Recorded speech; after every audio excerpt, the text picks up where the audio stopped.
Good morning, good morning, good morning, everybody. Welcome back to Real Talk with SLR, Gary edition. Mel is actually down below editing another video for you guys.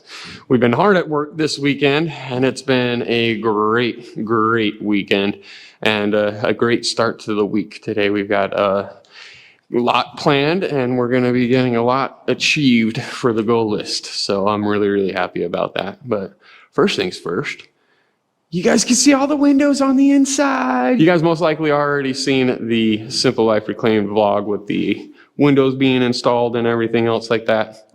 Now, there was a lot of comments on there, and those comments were great. All right, I'm not going to pinpoint just, one, because there were so many great positive comments in there, and there were a few questions and whatnot, but I just wanted to say a huge shout out and sending back some love. I got another heart on my other hand that I'm holding the camera with. There you go. But I loved it, you guys, and those comments definitely gave us a little bit more boost in the morale, and is giving us some energy to, keep on going and keep on moving and grooving and getting things done. We are not, fully, obviously, done with the cabin. We got a lot left to do, but this is a huge start to being able to fully dry in the house. And it's actually quite a bit warmer on the inside of this house, just with the windows being in.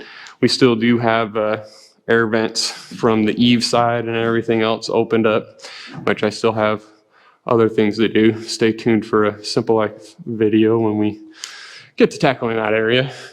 But for the most part, it is fully dried in. And we do have some airflow in here. You don't want to have it be stagnant or anything else. That could create mold, and with the humidity and everything else, you want that airflow to flow. So, onto the windows again. There was a few questions about the windows, and I seen a couple of people were saying like, man, I'm assuming that they're from Europe or somewhere else than America, because they said, in America, I see a lot of people having the split windows and whatnot, instead of having a whole window that you can open and close and everything, which those windows are awesome, I'm not gonna lie. However, I've got kids, and to have a window either swinging inward or outward and leaving it like that with the wind, with everything else, that just sounds like a bad situation. So it does make me happy that the windows are flush and staying open and closed this way. So there is that. However, I do like those windows, I'm not gonna lie. And I was like this close to actually get those windows for these skinny ones, or have them to be completely solid. However, because this is going to be going into the mud room, the future mud room, I didn't want to have windows protruding into that walk space or in that area. And I didn't want to have the protruding this way or anything else if they were to open. Now they could have been just, there, and that's it. But I would like to be able to open it up the windows and get some airflow through here. And I feel like that would be, that just made it that much easier and nicer.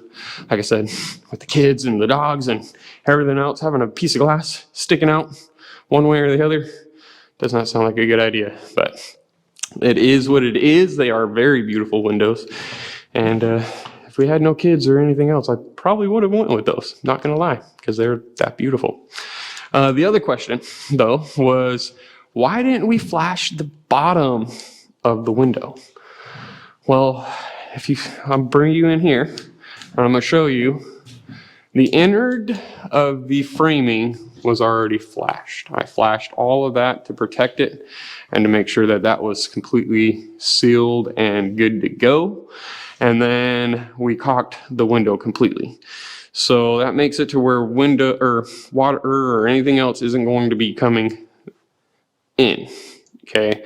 But if the flange, where you actually attach the windows to the house and everything, if water gets in between that flange at all, it's gonna go with gravity, come down, and then it's gonna be sitting at this bottom until it fully weeps out. If it's taped, it would just be a channel of water, and the actual plywood and everything, doesn't matter if it's zipped, flashed, or anything else like that.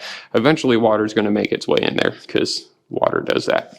So you want to be able to let it air out and everything else. And with us being the way that we're going to be doing our siding, I will be adding a rain screen on the outside. So if water does go like down or anything else like that, it's not going to get trapped in the siding or anything else, and it's going to have airflow behind it, and it will actually dry out. So, but on the inside itself, on the envelope, I want it to be sealed as tight as possible and try to break that thermal bridge. So that is the reason why we didn't flash the bottom of it. That is a very common way to install those these kind of windows, and it's because of that. You want it to be able to weep out if water does get in there. I did, like I said, caulk it so water shouldn't get in. However, you never know. And what I'll end up doing is actually the gaps in between, those are all going to get foamed as well as siliconed and sealed and everything. I'll go in there and I'll silicone as much as I possibly can, and then I'll go back with some foam after it dries, and then I'll go back with some more silicone and really seal in that area, because I don't want any water, if it does, come this way.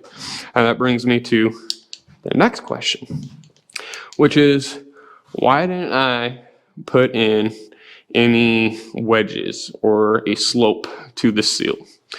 Now, yes, you can do that. However, if I do that, I'm just creating more of a void where water can sit. With it being caulked at the bottom, it really, really, really is going to be hard for it to come this way. So that's partly why I didn't do it. And not only that, when I ordered the windows, I ordered them exactly to fit inside the holes. And I wasn't sure, because I did not dry fit them or anything else. So I wasn't sure how much room I had, per se, on any way around. On the sides, I barely have any. But I probably could have had some sort of seal coping type thing where it, was at a beveled angle. If water does end up going in there, then it will slope out. That's something that we're gonna have to do definitely in the basement when I go to, do all my siding and everything else, and I'm putting in all my, little nooks and whatnot, and the window trim and everything else. And in that window trim, I'm gonna have to build that kind of thing for the bottom windows, because yeah, they're in the wall, as well as they are like, they're middle, or they're in the middle of all the block and everything. So there's quite a big room at the bottom of that window that I'm gonna have to fully seal off and everything. But I've been flashing it and keeping an eye on it for the last little bit, and making sure that I'm not having water come in. And yeah, it's been a headache trying to live in a construction zone, I'm not gonna lie. But we're doing the best we can, and we're having a great time doing it. So no complaints on my side. But I really do thank you guys, like no tomorrow, for watching that last video, because like I said, that was a good video, and there was a lot of good comments on that. And there was some, like I said, there was some comments on there, and hopefully that answered any questions that you guys were having or anything else on that. And then, man, there was another type of window that I was looking at real quick. Skirt, side note, squirrel. Actually seen it on Matt Reisinger's channel and whatnot, when he went over to another builder's project and everything, and they were putting in these European windows. I really like the way that European windows are. I'm not gonna lie, the way that he showed them, as well as the doors, because your guys' hinges are extendable, and you can adjust it and make it be whatever it needs to be to open up and close and everything else, as well as the windows. You can push them in or this way or that way. There's not this flange, and there's a way to easily hook on a metal thing and flange it and secure it to the opening, and it ain't gonna go nowhere, which is just absolutely awesome with that. I'm not gonna lie. And that's where having the bottom seal is very important, in the sense of the wedges and everything else, because you don't have that outer flange around the window just secure it. So you really want to make sure that water's gonna have a really good chance of getting in there, so you better get it out. But I really like those windows. I like those doors. I just wanted to say. I was like, oh man, I wish I could, but Man, I looked at those prices and I was like, oh, yeah, no, ma'am, nope, ain't doing that. Ain't touching that with a 10-foot pole. But these windows weren't too bad. They went in really well. It's making the house really nice. It's keeping a really good temperature in here, which is actually helping out the basement like no tomorrow, because, you know, our basement is underneath the floor, even though it's insulated and everything else. This crawl space area underneath here is pretty much staying at a nice temperature, and it's maintaining it, and it's not having to fight the elements as much. I mean, once it gets cold in here, it does affect a little bit down there, but not nearly as much as it was when this whole cabin wasn't here, and I've been, you know, sweeping the deck and everything, and trying to make sure that, you know, no water penetrates any which way. And now that we're dried in, I'm stoked. I'm happy.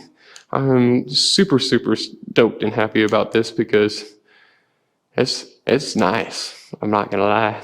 And it's gonna be so nice working in here in the winter. We're not gonna be freezing our butts off outside, messing with mortar, messing with blocks, messing with heavy objects. Yeah, I'm pretty stoked about that. I'm not gonna lie. We need to finish up all the little things that we do need to do outside, so we're not freezing our butts off, and we are able to come in here and work nicely. But anyway, I've got a lot to do today. Mel still has a lot to do today. She's going to be joining me over in the project area that we're trying to achieve and get done. And yeah, today is Joyce Day for the kids' playset. I'm pretty stoked about it. So I better run, get this thing rolling before the kids get home. That way I can pack it up and get everything put away before they even get here. And if they don't see it, they don't see it. But I ain't saying nothing. And I'm going to wait until they say something. So, but I really hope you guys have a good day. I hope you guys will stay tuned for the next video that we have putting out on Simple Life. And we'll see you guys tomorrow. So until then, we'll catch you on the next one. Later.